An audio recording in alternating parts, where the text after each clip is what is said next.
It's time to talk about June's Journey, a hidden object mystery game with a captivating detective story. When you're playing, you solve a mind-teasing mystery of the roaring 1920s while you dive into June's captivating quest to uncover a scandalous family secret and solve her sister's murder. It's mystery, it's danger, and it's romance, and you never know where the next chapter's gonna take you. If that wasn't fun enough, you get to customize your very own luxurious island estate. Seriously, I cannot stop playing. I am already on the 3rd chapter, and I just started recently. Join me back in time in the glamorous 1920s. June needs your help, detective. Download June's Journey for free today on iOS and Android. Is your daily grind getting you down? A ThermoSpa's hot tub may be the solution. Just a few minutes under those powerful soothing jets, and all your stress seems to melt away, like you're lying on a cloud of bubbles. You'll not only feel better, but sleep better too. Call 877-861-4672 now, and for a limited time, save $1,250. Call 877-861-4672 or visit thermospas.com to schedule a free on-site assessment. This podcast may discuss topics graphic in nature and possibly triggering to survivors. We value the safety and well-being of all of our listeners, so please practice personal discretion. Now, enjoy the show. Hey, I'm Paige. And I'm Natalie. We're the hosts of the Murder Diaries podcast. We bonded over tacos and true crime after we matched on Bumble BFF. You know, like any normal millennial using an app to meet new friends. Every Thursday, we upload a new episode. In each episode of the Murder Diaries, we tell true crime one story at a time. One week it's my turn. And the next week it's mine. You still think it's in my head, but I'm walking with the dead.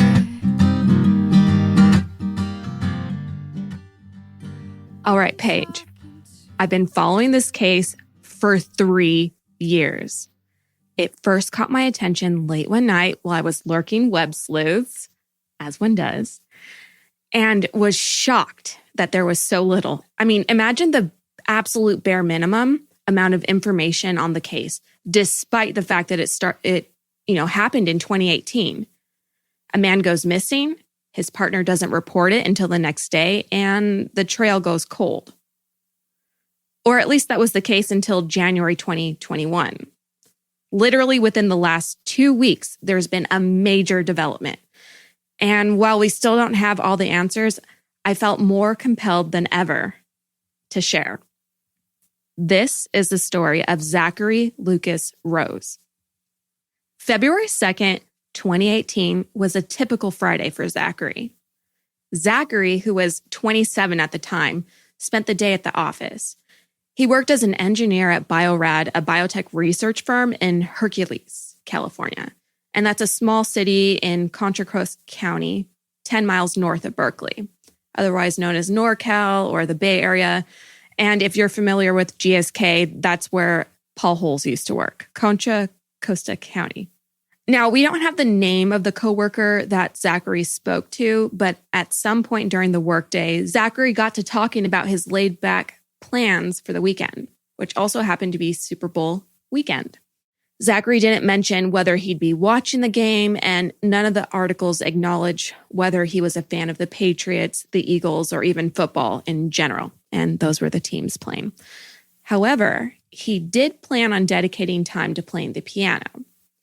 And this isn't surprising since he seems to have been a musically gifted individual who enjoyed making music.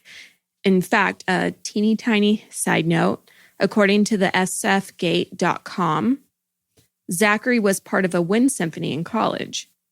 Did you know what a Wynne symphony is? I had to look it up. Well, I would say I wouldn't know it to the point that I could give you like a full-on definition. I could tell you what I think it is. Sure. The part of the orchestra that holds like the wind instruments. Ding, ding, ding. You're right. All right. There we go. Okay. Yeah. I mean, I don't really have anything else about his time in the Wynne Symphony. I thought it was pretty cool. It is very cool because I would imagine at the college level, you're going to be auditioning to be part of something like that. So, yeah. Well, and I think expands on his personality and what he was like, because we hear engineer and we think very numbers. Yeah, numbers and very mathematical and scientific. And then we hear, someone being a part of a symphony in college, and that seems very artistic. So he had both ends of the spectrum personality-wise. He was very well-rounded. Yeah, he's working his left brain, his right brain. Exactly. Very well-rounded, just like you said. So that Friday, Zachery left work at 5:37 p.m. We don't know exactly how that time came to be. It's just in several of the articles. So I'm assuming he either clocked out or he walked out with someone. Whatever it is, 5:37 p.m. is the agreed upon time. But he didn't go home to his condo in Hercules. Instead, security footage and bridge crossing photos confirmed that he drove his white pickup truck from Biorad in Hercules, that's where he worked, to Fairfield. And now I looked this up on Google Maps, and according to Google Maps, it's an approximately 27-minute, 21-mile drive north via the I-80. Now you're probably wondering, what was he doing in Fairfield? Well, his 40-year-old on-again, off-again boyfriend, Phil Lassiter, has a home in Fairfield on Shorey Way. Is your daily grind getting you down? A ThermoSpa's hot tub may be the solution. Just a few minutes under those powerful soothing jets, and all your stress seems to melt away, like you're lying on a cloud of bubbles. You'll not only feel better, but sleep better too. Call 877-861-4672 now, and for a limited time, save $1,250. Call 877-861-4672 or visit thermospas.com to schedule a free on-site assessment. The couple had met online in 2015, and this was when Zachery still lived in Arkansas, where he was born and raised by his mom, Robin Rose. I love that name, by the way. I just love alliteration. And not long after they met, Zachery uprooted his life and moved to California to be with Phil. So between 2015 and 2018, we don't know exactly when, but sometime in those 3 years, Zachery decided to get his own place in Hercules. Whether or not that was to be closer to work, whether that was because him and Phil were on the outs, we don't know. But it is suggested that they were on again, off again. So that could have played a part in it. So can I just say, I have to admit, I was feeling a little distracted the last few moments, because when I heard Zach's mom's name, Robin Rose, it immediately took my mind to Schitt's Creek, and I feel like it's a name that fits in perfect with the Rose family. Oh my God.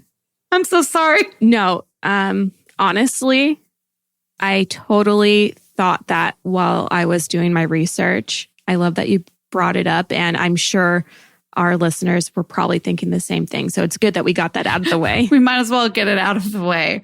But okay, so back to Zachery's story. Right. So he didn't go home, which may have been expected, but instead he's in Fairfield. Right. This happens to be where his boyfriend has a condo, but we don't even necessarily maybe know what he was doing there. Do we have any understanding of what he was doing or where the cameras caught him? What was going on here? All right. So the cameras caught him as he was driving over a bridge on the way to Fairfield. We know that he arrived on Friday. That makes sense. I think I-80 might be the Bay Bridge. Okay. Yeah. There's two bridges, but anyways, yeah, it might be the Bay Bridge. Okay. That makes total sense. Anyway, so yes, we know that he arrived at Phil's house on Friday, February 2nd. What we don't know is what happened between that evening, that night, all the way up until Saturday, February 3rd. And what happens on February 3rd is approximately around 10 p.m., Zachery goes out to the front yard. He leaves the front door open. and he is smoking a cigarette. Is that typical for him? Like, was he a normal smoker? Was this abnormal behavior? So many questions. It didn't seem out of the ordinary for him, but to be honest, no one really said one way or the other. They just took it with a grain of salt that he went out on the porch to smoke a cigarette. Now, according to Phil, Zach walked away and didn't come back. I'm going to eventually plug in the 911 audio for this episode, but I want to give you a few key facts. Phil called 911 telling authorities that Zachery disappeared at 10 o'clock p.m. Saturday night, leaving behind his cell phone, his wallet, computer, and the white pickup truck. He also elaborated that Zachery went outside to smoke a cigarette and apparently walked away, leaving the door open. But what I didn't mention right there is Phil called 17 hours later. He called on Sunday, February 4th. So what happened between Saturday, February 3rd at 10 p.m. and 17 hours later, February 4th? We don't know. Well, I already have some questions too, and where my mind immediately went, having lived in the Bay Area for a year, which very small pinpoint of my life. I was an adult, however. I was 18 and 19 years old. Most people in the Bay Area, I'm not saying it's like a not safe area. There's very safe parts, but in these sorts of areas, Berkeley, like the college areas, you're not going to just leave a laptop and a phone and things like that, like in your truck. So where are these things that his boyfriend's saying he left behind? Are they in his condo, the boyfriend's condo?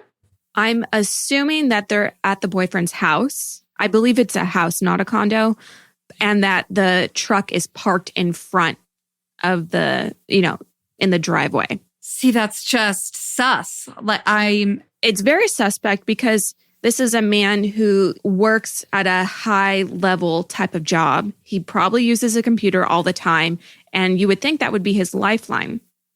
But he didn't bring it with him. He left the door open to anybody or anything could walk in. There's something wrong with that scenario. It's not a thing. No. I would say in most parts of just California in general, we're very populated. There's lots of people. You don't just leave things like that in your car. You're barely comfortable leaving them in your dang trunk. Right. Like you don't leave them in your car.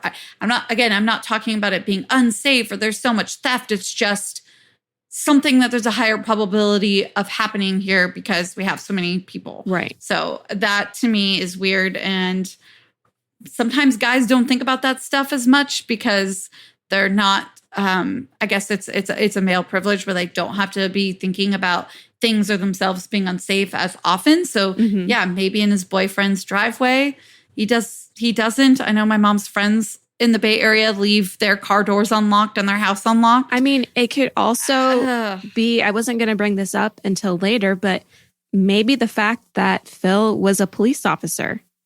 He was a sheriff in San Francisco. Maybe he felt there was a sort of safety net. Yeah. Being that it was a policeman's home. I'm not sure, but either way, you want to add a little more to that weird pile? Zachery was last seen wearing black shorts, a black t-shirt, and black Under Armour shoes. This is February. And everyone knows California is known for, year-round summer weather. NorCal runs cooler. It was cold still. The Bay makes the Bay Area very chilly. Yes. Like if you're talking about Southern California versus NorCal or versus Bay Area specifically, you're talking 20, 30 degrees cooler. Exactly. Literally on any day. And it's quite lovely because the sun is still out often. But usually you're going to bundle up. You layer. Right. You have to layer. You got the shirt and the jacket and you can go on and off. So I don't know what he's doing at night without being a bit more bundled up. Right. I mean, it sounds like a man who went out on the patio or the porch or whatever you want to call it to smoke a cigarette with the intention of coming back in. But as we know, that didn't happen. So how could Zachery Rose, a man who stood 6 feet 1 inch and weighed 240 pounds, disappear into thin air? Better yet, why would Zachery leave without a trace? And who would want to make him disappear without a trace, and why? Exactly. These are the questions we need answers to. 100%. He had no criminal record and no history of mental illness. Things seemed to be going well for Zachery. He had nothing to run from, at least from my research. It seemed like he had a really good life. He had good standing with his coworkers, his mom, just everyone in his circle. And he certainly wasn't the type of person to take risks or walks for that matter. His mom, Robin, told an NBC Bay Area publication that the story didn't add up, the story that Phil told the police. She said her son would never leave without his phone, number one. And she said, and this cracked me up because this is such a mom comment, Zach didn't walk anywhere voluntarily, especially late at night in the middle of winter. I'm giggling because I could hear my parents saying the same thing about me. And there's a lot of reasons why I wouldn't be walking anywhere voluntarily at night, but it is such a mom comment, and it's actually kind of endearing too. Right.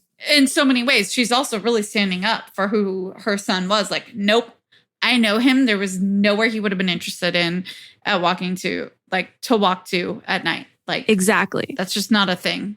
We don't walk anywhere in the US anyways. Maybe if you live in a bigger city, maybe. We don't walk. We didn't even build our suburbs to be able to walk anywhere useful. I did give a little bit of a physical description about him a few minutes ago. He was 6'1", 240. He may not have been overweight, but he wasn't like an athletic build, someone who did, go on walks for fun. It sounded like he was more of a person who enjoyed his indoor time, and that's okay. Me too. And you could still lift and not exactly do a lot of cardio. And honestly, sometimes law enforcement can be somewhat active. So now I'm going to go ahead and play the 911 call for you, Paige. So once we listen to it, we'll come back and then you can kind of give me your impression of it. All right, let's hear it. Fairfield Police and Fire, this is Kathleen. Hi, Kathleen. I need to, report someone missing. Okay, who is it to you? It's my partner. And is there anyone he would be with at all? Not that I'm aware of. No. So I have things to say about the 911 call that we just listened to. Do share. But I would like to say this audio is from a video that is linked in the show notes. And the video does show Lassiter's home. It is not a condo. And I do want to do a major correction. I know, Natalie, you corrected me earlier, but it's not a condo. Not that there would be anything wrong with it if it was. Just want to kind of correct myself there before we get too deep into 911 biz. Well, I think it's important because it shows just knowing the type of neighborhood even that he lived in or where Zachery was last seen. It looks very cookie cutter. Yes. It looks safe. At least it gives the appearance of. It paints a different image in your mind. Totally. And now you've got the scene of where he last was, right? If it was somebody who went missing from a bar, it's what's that bar look like? And in this case, it's he went missing from this home of his boyfriend, which let's already talk about that. So we've got a 911 call. Hi, my boyfriend's missing. He does seem very calm.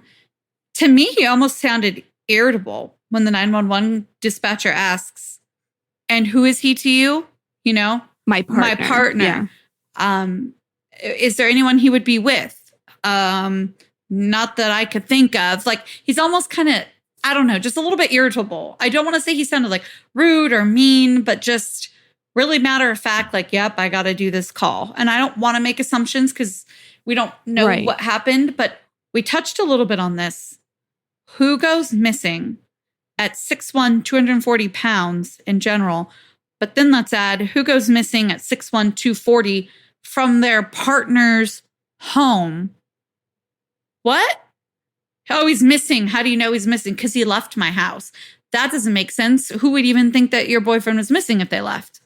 Well, he left his house and left his vehicle and all his belongings there. Bizarre. But what took so long for him to call 911 and report his partner missing? And I'm not coming to Phil's defense because this is an ongoing investigation and we don't know what happened to Zachery. But I do want to say that Phil was a sheriff. He did every day in his career come into experiences where he had to be cool and calm and collected under immense stress. Is this his training taking over? Is this him being irritated because he believes his partner went somewhere and didn't tell him? I mean, there's so many ways to interpret the call, but it didn't give me the impression of someone who was in distress. You know what I mean? Can we touch more on, and maybe my mind is just slipping, but where supposedly was Phil when Zachery would have left? I guess that's something that I'm completely missing. So according to my research, he was in the home. Right. That's what I was thinking. And for whatever reason, he went to bed. So I don't know if this was something that had happened before where Zachery went out for a smoke, took off, and then returned home, hours later. And that's what Phil was expecting. I'm not sure. But according to police and investigators, Phil told them things were good. There wasn't an argument. We weren't fighting. We weren't on the outs. There's no reason for him to walk away, which makes me wonder, well, if that's the case, why did you wait so long? Yeah, 17 hours. Wouldn't you be worried right away? Or is it normal not to be worried right away? Honestly, it might be like, did I do something and he just left and now I can't get a hold of him? I mean, it does make me wonder if I was in Phil's situation, how long I would wait to call, not just because, it took me that long to care or be worried, but did I think that they wouldn't take me seriously if I hadn't had a full day? Like, there's a lot of issues with that too. Right. So, I mean, we saw Sarah Turney's TikTok video today. She did a funny spoof, but what she was relaying in the video was how irritated she gets when she's investigating a missing persons case and she sees that law enforcement told her to wait 48 hours. So here we already actually even have a law enforcement officer as well. So he has a trained perspective of maybe what would come off as suspicious. Right. It's a very interesting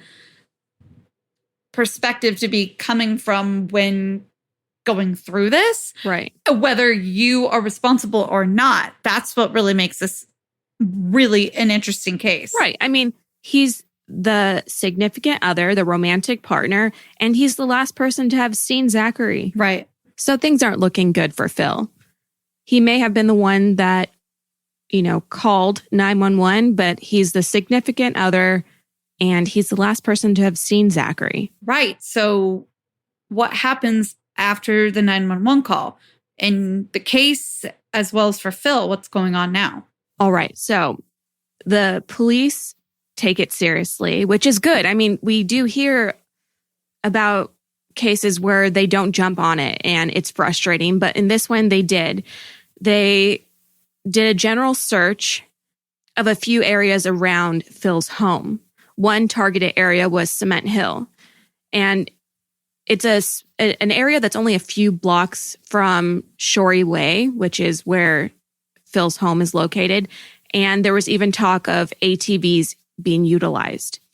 Unfortunately, there was nothing significant found in the initial search. But during this time, Phil remained cooperative and to police, that looks good. And who knows if they're giving him the benefit of the doubt because he's a Leo like them, or if they just appreciate that he knows how stressful investigations like this can be. And he's not making it any more complicated. Eventually, the police expanded the search, and there were search and rescue teams from the Solano County Office of Emergency Services, but all of the searches proved to be futile. Nothing showed up. I wonder what they thought they might be finding. Did they think if he's a dude and he's missing, did they even think they were really looking for a body? Did they think that they were looking for a body that had unfortunately been involved in an accident or a suicide? Like, the assistant director of the OES, which is the Office of Emergency Services, Holly Powers, at least at the time that this search went on, she said that their search teams didn't find any positive indicators about where Zachery may have gone. So I think they were really looking for any evidence. You know what I mean? Like, is there a shoe? Is there a piece of clothing?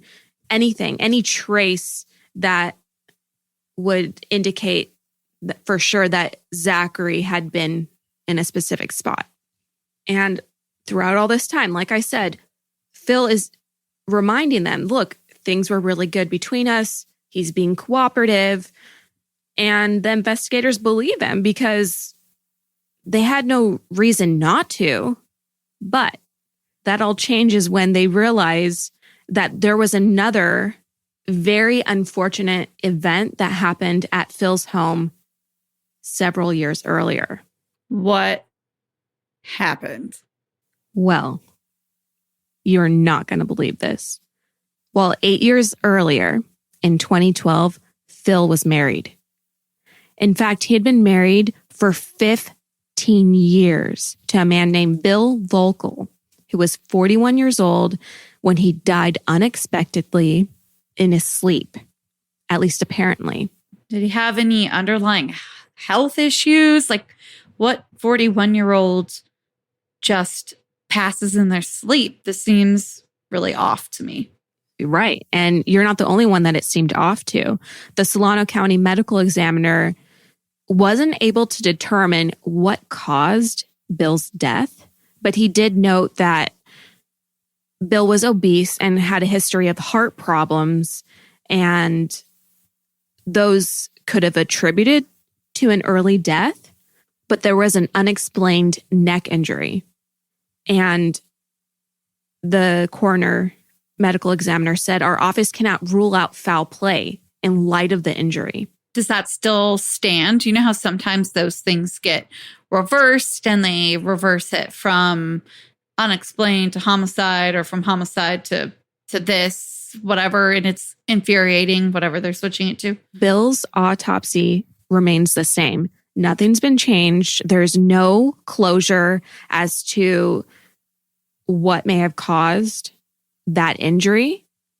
And so now we're looking at Phil and we're thinking, all right, so you have a husband who passed away unexpectedly in his sleep, but had a very unusual neck injury. And now you have a boyfriend who's missing. On top of that, investigators find out that Bill had gone to the ER months prior to his death in 2012. What did he go to the ER for? Oh, girl, I'm going to tell you. He had suffered what doctors suspected to be injuries that were the result of domestic violence. And they actually notified the police. But nothing came of that notification because Bill and Phil refused to cooperate. And that's where the report stopped. So now we have a history of possible domestic violence and a husband who dies mysteriously and a new boyfriend who's missing.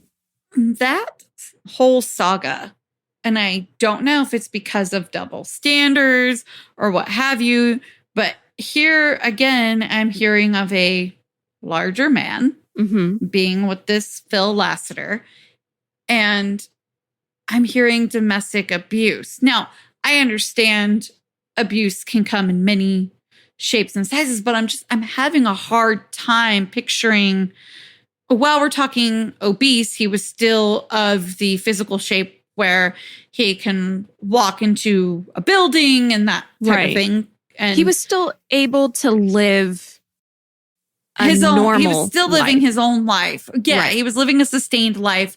And it's actually, the threshold for obesity is actually not even that high. So I'm going to go ahead and state that as well. I just don't want people thinking like my 600-pound life or something like that. That's a lot more rare. Right. So why I'm feeling confused is because this is a larger man who, has his life with a partner. So why this partner would be able to get to the point of injuring this person can just be a little bit confusing. I take it as truth, but it's just kind of jarring. Right. And I can understand your confusion because a lot of people who knew the couple were confused that would even be a possibility. I mean, these were two people who seemed to be in love. We hear this a lot. You never really know what goes on behind closed doors, but they gave off the appearance of a really happy couple. They actually met in 1996. So they were together for a very long time before they even got married. And they even adopted 2 ferrets named Brian and Stewie for our Family Guy lovers out there. Oh, that makes me like Phil. I know. I don't think we're supposed to like him, but that makes me like him. I love Family Guy and I love ferrets. I am still resentful that we can't have ferrets in California, but that's another podcast episode for another day. Okay, well, you're going to have an even harder time because I'm actually looking at Bill's obituary right now. And in the obituary... Oh, please read it. I have an obsession with obituaries and I got it from my mom. I won't read the entire obituary, but I do believe that Bill deserves some sort of acknowledgement in this story. So I'm going to read a few portions of it so we really understand the man who was lost in 2012 in a very questionable way.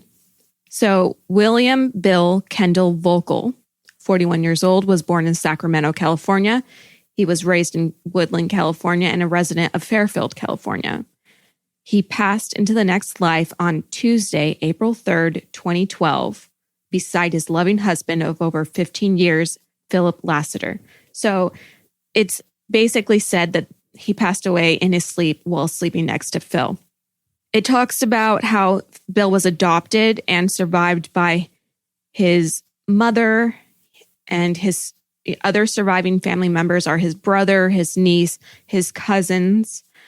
And it also talks about his fondness for raising baby pigs, which I just love. And it sounds like he had a really big heart because this is a man who's adopting ferrets and caring for pigs. And I was going to say, okay, we got pigs, we got ferrets.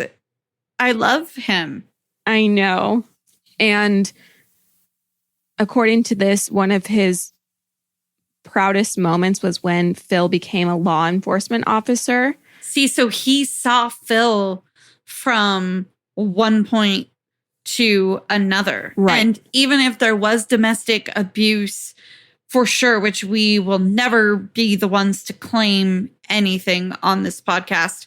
But let's say if there was, that's even more of a reason why he may have explained things away and just understood who he was. My psych brain is going, if there was domestic abuse, what are some of the key differences between male identifying and male identifying versus male identifying on female identifying? Like, right. You know what I mean? So are the cycles different? Like, this is where my psych brain's going. But right now we got a man who loves pigs and ferrets, and we're reading his obituary. And One of the last lines in his obituary says, Bill and his family have asked for any donations to be made to the legalization of ferrets as pets. At legalizeferrets.org. That's what I'm saying. So legalizeferrets.org. This is where I need to go. Will is sending me a sign from beyond. Paige, this is how you get your ferret. Right. Thank you. Thank you, Will. And there's actually a really sweet poem titled Afterglow in the obituary. Ooh, Afterglow is also one of my favorite T Swift songs. But anyways, let's get back to Zachery.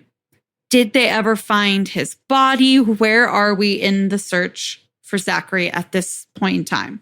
All right, I'm going to get to that in 1 minute, but I do want to acknowledge where Phil is at in both cases right now. Yeah, where's his head at? What's he's kind of telling people? Because obviously people are going to be questioning him. Right. Where's your boyfriend, family, friends, the community? So what's going on? Well, he did lawyer up, but he has alleged that homophobia at the hands of the Fairfield police in their investigations is why he's being targeted as the prime suspect, or a suspect, I should say. And we certainly hope that isn't not the the case. case. Right. But I feel like that's a really deep and important claim. He works with those people, that department, so he is aware of how things are. Right. So who knows how valid that claim is? I hope it's not, but I definitely want it to include that. But I hope it's something that people can rally behind and make sure isn't happening. Right. And now I want to bring us to January 2021. No more than 2 weeks ago, human remains were found. Now, these human remains were fully clothed, and they were found in a field near Cement Hill and Peabody Roads. Well, apparently a drone was used and happened to see what looked like human remains. So do we know if this drone was part of a specialized search for Zachery, or just another kind of random drone flying around? We don't know who was operating the drone at this time. Not very many details were released, but we do know that the remains were found in a field near Cement Hill and Peabody Roads. And the remains have been verified to be Zachery Rose. So how did they know that it was him? Was there anything identifying? Did they find a driver's license? How did we find out it was him?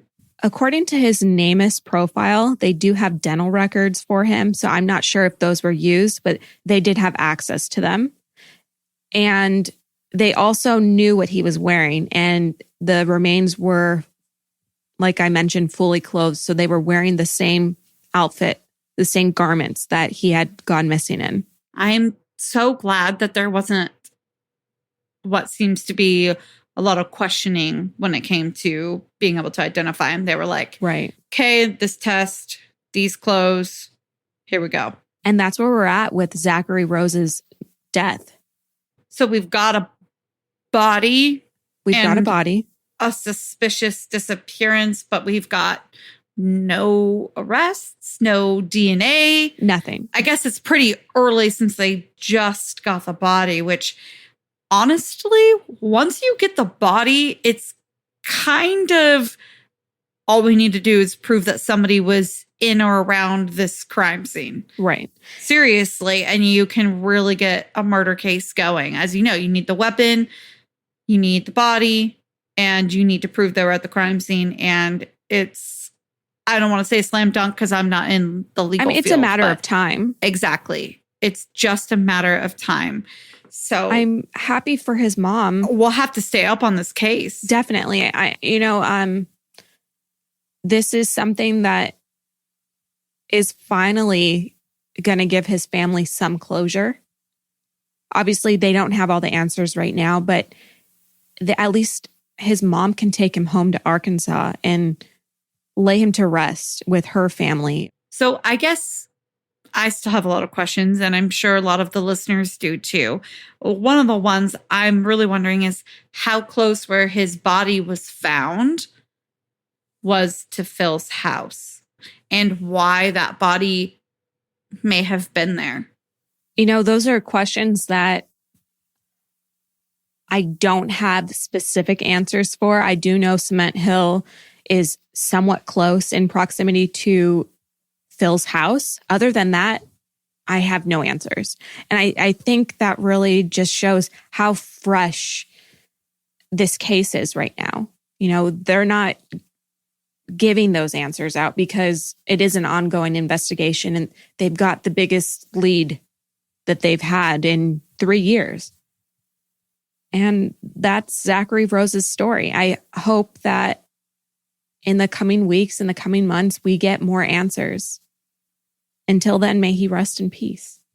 May he rest in peace indeed. May his memory be a blessing. Well, you guys know what's coming next. Until our next episode, you can find us on Instagram at the Murder Diaries Pod, at the Murder Diaries Pod at gmail.com, and the Murder Diaries Podcast.com. You know what I'm going to ask you? Go rate, review, and subscribe us on Apple Podcasts or wherever you listen. It helps us keep the good content flowing. Definitely. And until then, better safe than dead. Bye. Seeking the truth never gets old. Introducing June's Journey, the free-to-play mobile game that will immerse you in a thrilling murder mystery. Join June Parker as she uncovers hidden objects and clues to solve her sister's death in a beautifully illustrated world set in the Roaring '20s. With new chapters added every week, the excitement never ends. Download June's Journey now on your Android or iOS device or play on PC through Facebook Games.